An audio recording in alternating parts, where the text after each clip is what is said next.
Ready? This is about fanning the flame of human spirit within all your children. This is the encouraging part of the seminar. I'm going to give you 7 principles. I want you to think about them. Write them down if you will. Number 1, you need to avoid unhealthy fusion with your child. You need to avoid unhealthy fusion. They may look like you. They may act like you. They are not you. That's right. They're a different human being. Make them accountable for their actions. Don't quit doing so much for them. In the process of them growing up, you are to constantly separate who you are from who they are. Okay? Avoid a fusion. Understand that fusion happens when you're not a whole, happy, functioning, emotionally mature person, and you're finding your fulfillment within that child. If you got a rotten marriage, your husband isn't coming to back, don't link onto that daughter thinking, this is my new husband. You got a rotten marriage with your wife, don't link onto that son, getting your emotional fulfillment done within the relationship with the son. That is fusion, and that is unhealthy. You see it all the time at the ball field. You see it in everything that child does is linked to who I am. No, you're not. There's a differentiation of self. So avoid unhealthy fusion with children. This is you, this is me. You mess up, you're going to be punished. That's not going to be punishing you. Okay? Your anxiety isn't my anxiety. Number 2, encourage ongoing separation and independence of the child. That begins at age 6 months to a year, all the way through their lives. Some children are naturally independent. They want to do it themselves. Other children just sit around and go, yeah, wipe my nose and feed me and, just do everything for me. I'm cool with that. See the difference? Encourage constant separation from you, especially you women, the mothers, because you carried them for 9 months. You're so confused, you know what I mean? And your whole life is, and so understand, you need to encourage ongoing separation. You tie your own shoes. You ride your own bike. I showed you that once. You do it. You don't need me anymore. Ongoing stuff. Number 3. This is the way you fan their human spirit. Help your children understand and discover what their strengths and their talents are. They are born with personalities. They're born with interest. Caleb mentioned the drums. And when he sits down and looks at them, everything just comes alive to him. That's innate. That's within him. That's intrinsic within his life. There are things your kids are strong about. They have talents. Help them discover what those things are. Expose them to the arts. Expose them to music. Expose them to sports. If a child can learn at least one thing they're good at when they hit the teenage years, that will help with their self-esteem and value. That's right. I could throw a football. That helped me in my going through that. I got in a lot of trouble being at football practice, being a part of a team, learning to submit to a tough coach, and the self-esteem of throwing a touchdown and watching them, just if you can do something good, and you'll help them through their teenage years. And all kids have stuff that's good. So take them places, expose them to as many things, find out what they're good at. Now, this isn't one of the 7, but encourage them that different is good. Different is good. They don't have to be like you.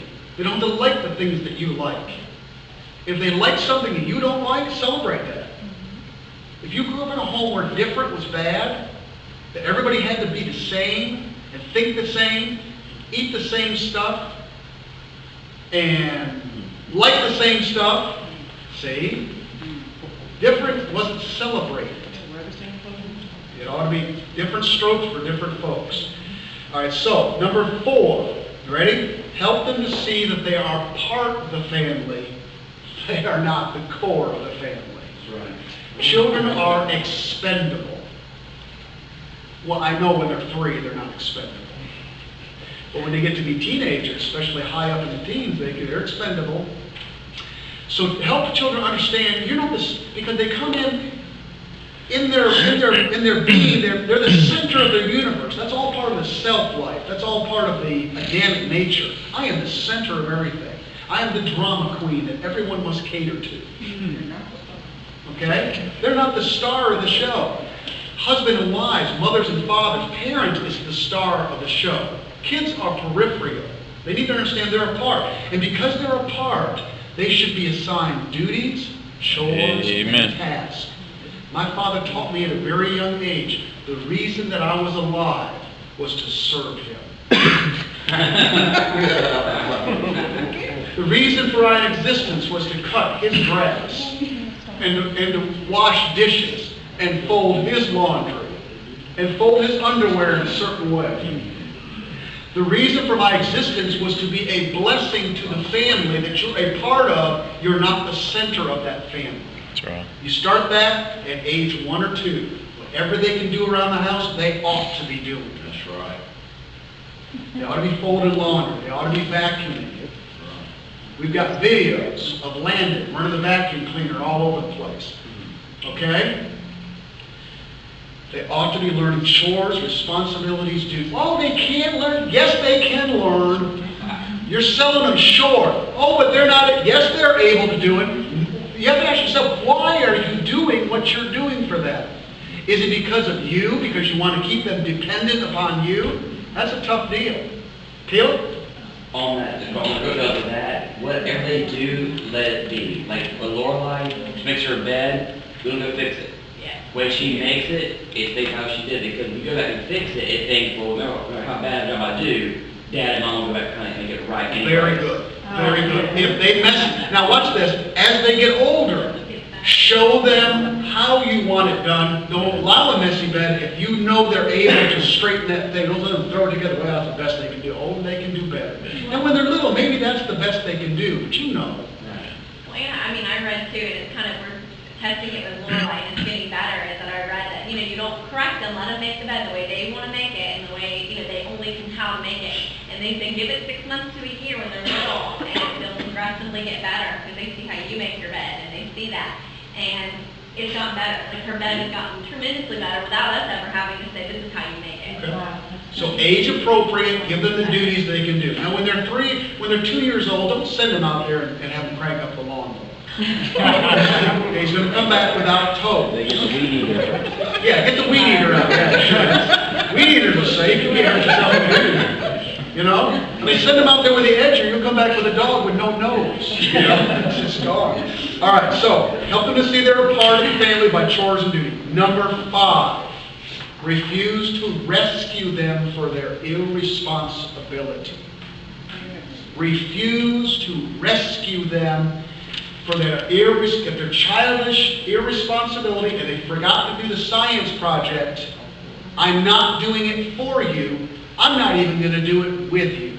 I'm going to let you do it, and if you don't finish it, you get an F.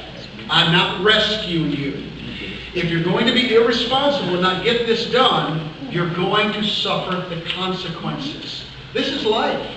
We live in a society all around us that no one wants to suffer the consequences, and we don't let anybody. If you don't get a job, the government will take care of you. Handouts this, handouts that. Do you understand? People aren't suffering the consequences of their actions, so they continue the action. Do not, now that's hard. Because you don't want them to get an F. If they're not doing their schoolwork and they're failing it, let them fail the grade and repeat it. Oh, you're so cruel and hard. No, what's cruel and hard is rescuing them, and then they develop a pattern of, I can live anywhere I want, any way I want to live out there, and someone's going to rescue me. There's a book written called Pull the Rug Out and Let the Little Buzzards Tumble. There's a concept out there, and I saw that, Danielle, and I'm coming over to you. There's a concept out there called reality discipline. It's the idea that the reality of the moment disciplines you. Now, sometimes you have to come through with the discipline, but if you told your child not to do a certain thing, and they do it and they get hurt, they just got hurt, that's reality discipline. You match the discipline as close to the reality of the situation as you possibly can. If you get the snacks, and I told you not to get the snacks, guess what? You ate the snacks, now you don't get dinner. Wow, that's so cruel. No, next time you won't get any snacks. 8 o'clock, 8:30, I'm hungry. And every mother's heart goes, oh, I really sent my baby to, oh, they're going to starve again. No, they won't. Now, sound like they're going to starve again. They'll wake up the next morning, eat the best breakfast you ever ate. They'll eat the grits and the sausage and the eggs and the healthy stuff you put out there. And they will eat. And then next time, they won't touch the snacks. Reality discipline. Danielle? I was just going to say, what I do is with the kids, and I do parent-teacher conferences, I do, if I need to. But when they bring home a grade that's not acceptable, I make them go back to the teacher and find out what they did, how they can fix it, and what they need to do to move forward. And then I make them come back to me and tell me. Because going to school and getting your good grades, that's your job and your responsibility, not mine. I've already been to school, and that's exactly what I tell them. That's good. Because you're the one who didn't turn in your homework or who didn't study for your test. It wasn't me, so why should I take my time out of my day and things that I have to do to go and fix your problem with your bad grade? And I make them do that all the time. A lack of planning on your part does not constitute an emergency on my part. Exactly. You didn't plan, that's your problem. When you make it their problem, they will change and adjust. Renee? That's the question. So, I mean, y'all know Michael. I mean, he's in 11th grade now, and the only reason he can pass this year is because he had credits from another school. Now he's in a regular school. And, I mean, he makes F's across the board. I mean, he, like, big time. So, I know what I've told him, and I'm curious if this is right. So what happens if he ends up, like, by next year, just quitting because it's so bad? I mean, hopefully he won't. But what if, say, a child at 17, they're already failing, they know that now they're in their senior year, they're going to make up 3 classes back. What do you do with them then, say, if they can't even graduate? You introduce them to a brand new school. This is called the school of hard knocks. This is your life. You're 17 years old. Really, you're kind of an adult. You may not act like an adult. Time to grow up real fast. You don't support them. You don't take them into your house and feed them. You don't pay their bills. So you just let them be on the street. Let them be on the street. And that's exactly what I agree with. Let them be on the street. And I know it's hard. And I used to tell him, we'd go downtown, I'm like, dude, you keep up what you're doing, and you will be one of the people out here we'll bring in water to. Yeah. It's just all there is to it. Until someone gets their attention, and it'll probably be a law enforcement and time in prison. Hopefully not. Until somebody gets their attention and is willing to be bigger than they are, nothing's going to change. And maybe not that. Okay? All right, number 6. Are you ready? Prophesy over every child on a regular basis. This is what I mean by prophesy. Prophesy over your children on a regular basis. Tell them what they're good at.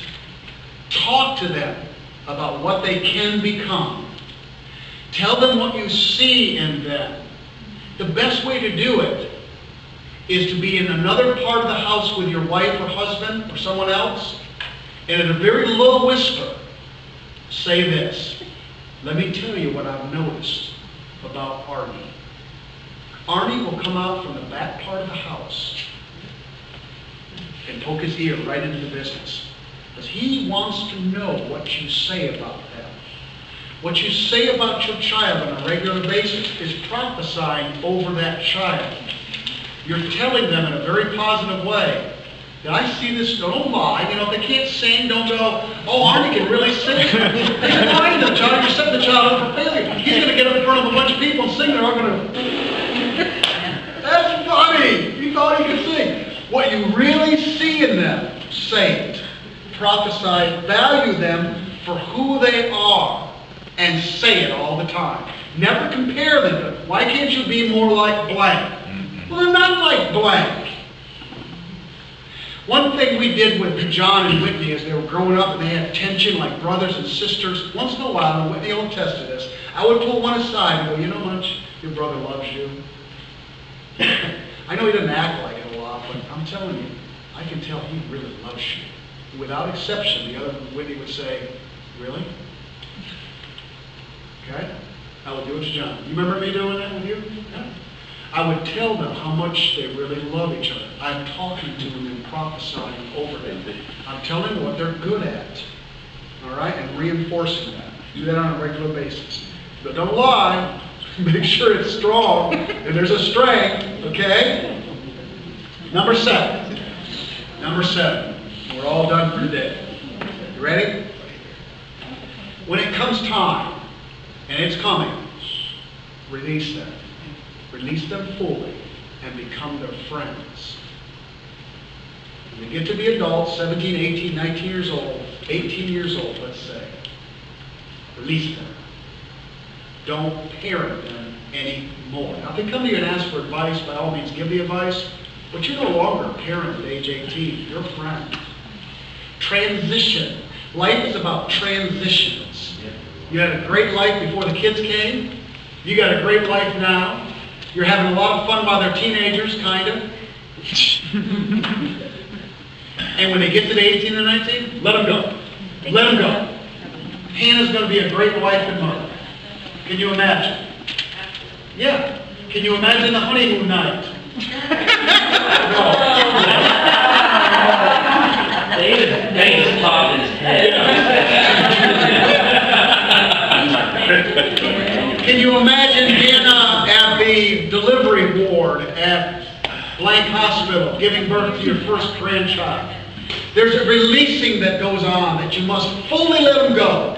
Fully let them go. Well, good night, they're not ready to be let go. Well, let them go anyway. Because you can't keep parenting them. Children, once they leave the nest, should never come back. I'm going to say it strongly, should never be allowed to come back. Well, they have no place to... I don't care. They're not coming back. This is over. This is mom and dad's time. This is my life. You're not coming back. Period. When eagles let their young go, they shoot them down the end of the branch, and they push them with their beak off. And for a while they flounder. They're headed down faster and faster, but an amazing thing happens. They get closer to the ground, they begin to flap in the wind. All of a sudden they just take off. But they'll never get it. And what you hate to see is that floundering on the way down. You're like, oh, I've got to pull them back into the nest. If you do that, they'll never learn to fly on their own. Never.